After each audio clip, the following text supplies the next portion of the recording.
lost the game, so we're salty. Everybody's upset. But you know what? Stick together, stay together, and you can turn it around. All right, let's go back to the newsroom right now. Let's check out what's going on in social media. He is Tim Reardon from NewsNet5. Is this your last week, Tim? Yeah, this is my last one, guys. Well, you know, you can still Skype in from Los Angeles if you want to. Hey, I'm done. It'll be like 4 a.m. Oh, that's true. Well, you'll just be rolling in. So I'll be a little sleepy. I don't know. Have you seen our morning crew? They go to the 9s all night, and then they just roll in and read the news. I don't know if you noticed that or not. That's what we do here on the morning show, apparently. Yeah. It'd be on Sunset, huh? When's your last day? Thursday. Thursday is the last day. I start heading out to California on Friday. All right, this is your last Dogs on the Run. Are you okay? Oh yeah. I'm not holding back. No teardrops?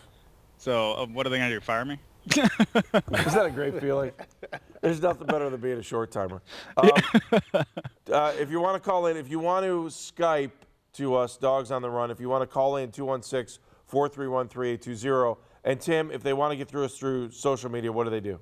Just hashtag Dogs on the Run, or you can tweet at WEWS, W-E-W-S. That'll pop right up into our feed, and we would try to get those tweets on over to Risto, the referee over there. Risto? And he'll take care of it and get it up there. All right, tell me, what are people talking about on social media when it comes to the Browns today? One of my favorite tweets, I had to give him a shout out before I left. Angry Browns fan. Yeah. It was actually his birthday on Friday, if you didn't know. I didn't know. He had one of the best tweets of the evening. Risto, there we go. He said, watching a Browns game is like hanging out with Bill Cosby. Afterward, you feel tired, lightheaded, embarrassed, and full of regrets. Wow. That's low ball. Ouch. That hurts. That one was pretty big. That had a lot of play on Facebook and Twitter. I thought our buddy Daryl, who joined us on Daryl Ryder? joined us last night. Yeah. He had a good one. Jimmy Haslam may regret that whole "we're not going to blow this thing up during training camp." What do you guys think? Should he be considering that with his current coaching staff? At this point, the only thing I think that the hottest seat right now is for Ray Farmer, who's back today and has had no way to defend himself because he's been suspended. Dwayne Bowe looks like an absolute 100% bust. Johnny can't get on the field because he wasted a year last year. Justin Gilbert finally, after 2 years, gave you a little bit of something yesterday. Something. Your free agents don't look good right now. Everything that you've touched does not look real good. Danny Shelton has been quiet, but is he quiet because he's getting double teamed? That's a real possibility. Yeah. How much is that due to the coaches? The one thing I was pointing out the other day, you have many coaches where this is their first time at the big shot. This is Patine's first head coaching job. This is Jim O'Neill's first defense coordinator job. This is Flip's first offensive coordinator job. And Tabor has only been a special teams coordinator here.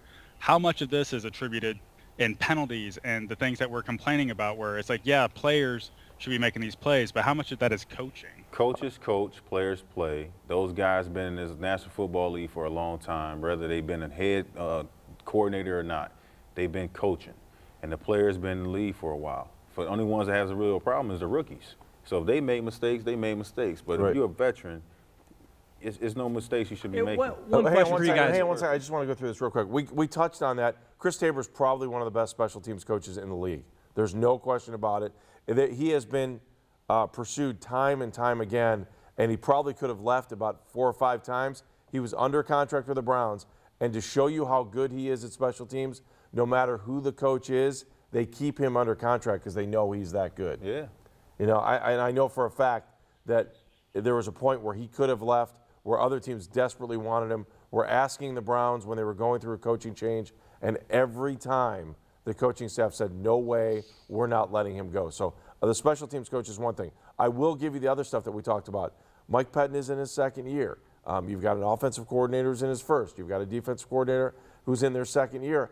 I do think sometimes the youth and inexperience of the coaching staff plays a role. Maybe what you're calling, what you're doing. There's little things that just experience gives you that they just don't have when you're in the hot seat. It's one thing when you're an assistant coach and you're trying to sell. Well, the person who's actually got to buy is the coordinator to make the call when it happens. And there's a big difference between being the underling and being the guy that has to make the call. True? True. Would you agree that Rob Ryan got more pressure and had more out of his defense with less than Jim O'Neill is right now? I agree. I mean, you talking about a Ryan though. That's Rob Ryan. I mean, it's not like a Jim O'Neill. Jim O'Neill doesn't have the Hall of Fame coach. I mean, dad and Rex Ryan is his brother. You know, the twin brothers and things like that. So those guys just, man, they got to go out there and they got to play. It's up to the players to play. And if the players don't have pride about themselves and want to play and do good for this team, then the coach is going to lose their jobs.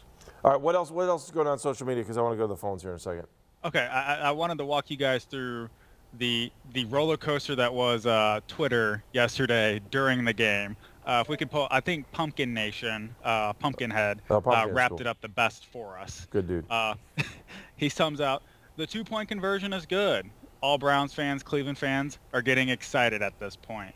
He even goes to the next one, Browns, good karma.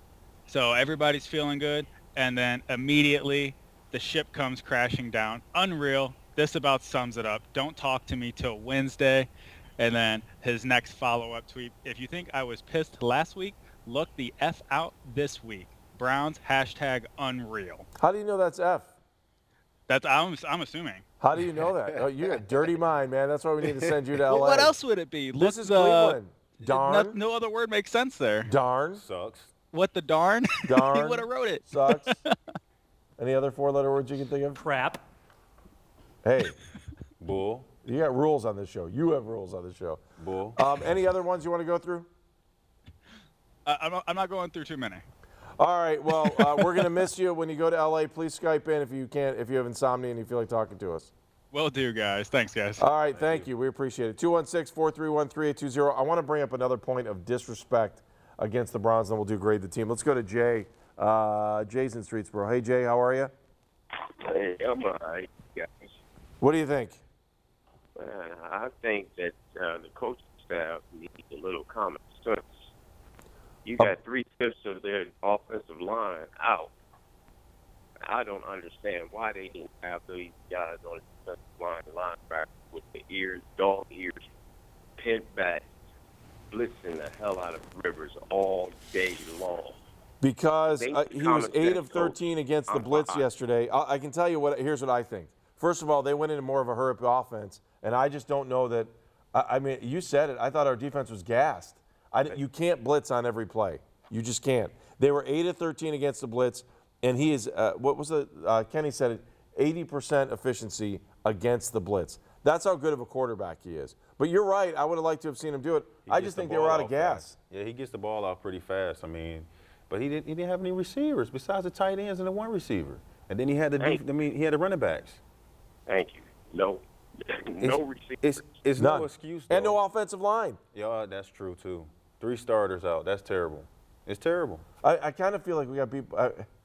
We kind of got beat by San Diego's JV team, right? True. Is that a fair way to put it? Yeah, that's a good way to look at it. Is that how you see it, Jay? Yes, sir. With the varsity quarterback. Yeah. Well, with a college they're quarterback. out-coaching themselves. They out-thinking themselves. We definitely have a problem here. We have no. You got any hustle answers? and Any effort solutions? besides Martinez Mango? Any solutions? You got any Same solutions? We've been going the last 17 years, 16, 17 years. We need a coach. I think we need a quarterback. I mean, people are down on Mike Pettin. I still think there's My no hand fortitude. hurts. That's all I Jay, have to say. thank you. My hand hurts. I don't understand that. My hand hurts. I don't understand I can't play. You done? My hand hurts. You done? Yeah. You got a cold? You need a tissue? No, my hand hurts. Well, I mean, you might have a little It's cold. my finger. My finger. It's a game time decision. My finger hurts. What do you think it is? Man. Writer's cramp? You've been writing too much. I just want you to know that. All right, let me bring up this point of, oh man, we got everybody here. I'm going to bring up a point in a second. I really think San Diego completely disrespected the Browns. They went up, remember when they went up 7?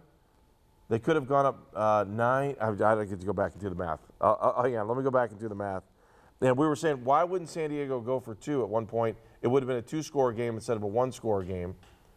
And they ended up kicking the extra point rather than going for 2. They were up 7. They could have gone up 8, which would have forced the Browns into a 2-score situation. They decided to kick. I have no idea. They were already up 7. Already up 7.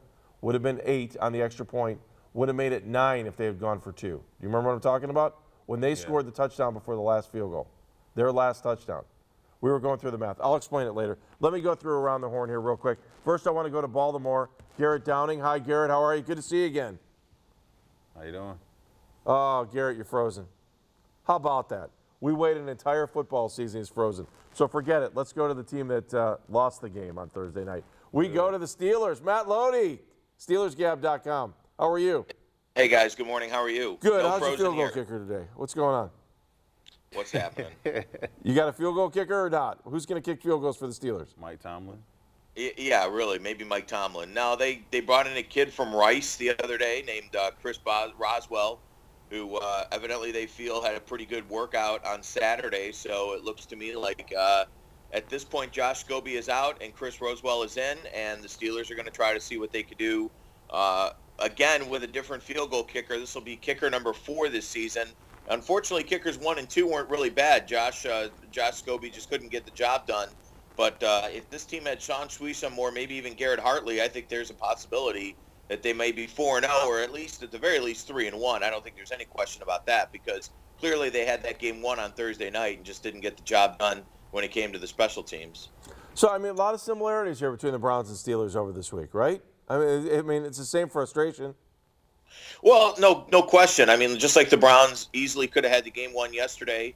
A little bit different situation. The Steelers clearly, had that game in hand on Thursday night, where the Browns were obviously trying to come back. But you're right, Andy. I mean, both teams, are going to look at the standings this morning and say to themselves, we should be better than what we are.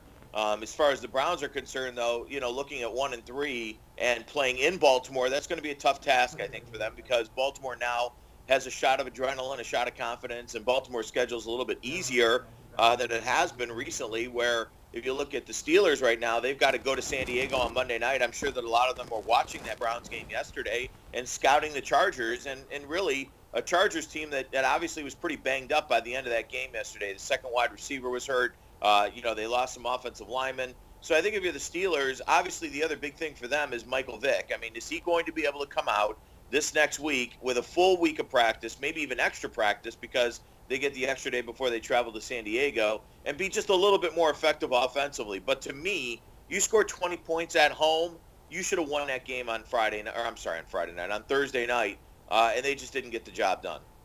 Well, if we cut Dwayne Bowe, I'm pretty sure he'll be going out to San Diego. They need receivers. Yeah, you're right. I'm sure that they're going to try out some guys this week, San Diego. And, Phillip Rivers is still a great quarterback. I mean, I think he showed that yesterday, even in the clutch, getting the ball to guys like Danny Woodhead and, of course, Keenan Allen and a couple other guys. And the other thing with San Diego, I thought yesterday, guys, was the ability to get big plays with the game on the line. I mean, they did it with Danny Woodhead on that 68-yard catch. They did it with the other young wide receiver on the long catch. You look at the way that they play their games, it's all about big plays. It's all about trying to get the ball down the field. They're not a ground and pound team at all. Melvin Gordon was really non-factor yesterday, and they just made the big plays. And I think they'll look at that Steelers secondary, which has struggled at times, and they'll try to probably do the same type of thing. They'll probably try to do bubble screens. They'll try to do a lot of things with Danny Woodhead. He's always kind of been a thorn in the side to a lot of teams out there. And I think if you're the Steelers, defensively, you played pretty well Thursday night. You just couldn't get the job done in overtime. And that offense and the play calling and, of course, as I said earlier, the special teams really hindered them. So I look for a competitive game a week from Monday in San Diego or a week from today in San Diego. And as I keep saying about the Browns, the problem is now you've got to regroup because, you're going to get your general manager back. You've only got a week to prepare. You got your normal week to prepare for Baltimore. And that's going to be a difficult game. I think Baltimore, as I said, now has that shot of adrenaline. They won that game that they had to win. They're 1 and 3. Wouldn't surprise me to see Baltimore go on a little bit of a run here. All right, quickly, what's on Steelers, Gab? Talking a lot about this field goal situation. I mean, where does this team go from here? Good news for Ben Roethlisberger. Jason La Canfora reporting that he is on schedule to be back for that Kansas City Chiefs game, October 25th. He is off crutches. He looks good walking around the field, and obviously we'll be covering that all week as we get ready for San Diego. Again, a big test for the Steelers team. They are trying to tread water before Ben Roethlisberger gets back in a couple of weeks. If they can do that, I think they got a pretty good shot to maintain in this race in the AFC North. Outstanding. Matt Lodi will make sure we read you in Steelers Gap. Thank you. Always appreciate your time. Let's flip things over now. Let's go back out to Baltimore, and we check in with Garrett Downing. Hi, Garrett. Okay, we got the line back up. How are you? I'm doing great, guys. I don't know. Sorry about that connection there. That's okay. All right, first of all, just your thoughts on Thursday's win, and the thought of the Ravens starting the season 0-4 was mind-boggling to a lot of us around here. A little bit of luck, let's be honest, but the Ravens pull off the victory on Thursday night.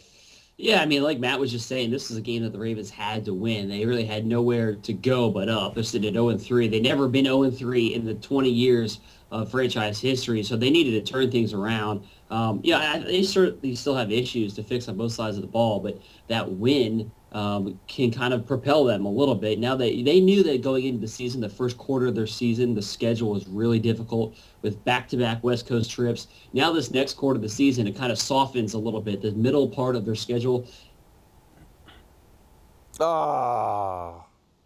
Garrett, we'll get you back. Garrett, if we don't talk to you, we'll talk to you again next week. I always appreciate it. He's got great insight, and I love talking to him. But we'll get him next week. All right, Risto, are we ready to do grade the team here? We are. All right, so let's do grade the team. We bring Kenny Rhoda back in. Hi, Kenny.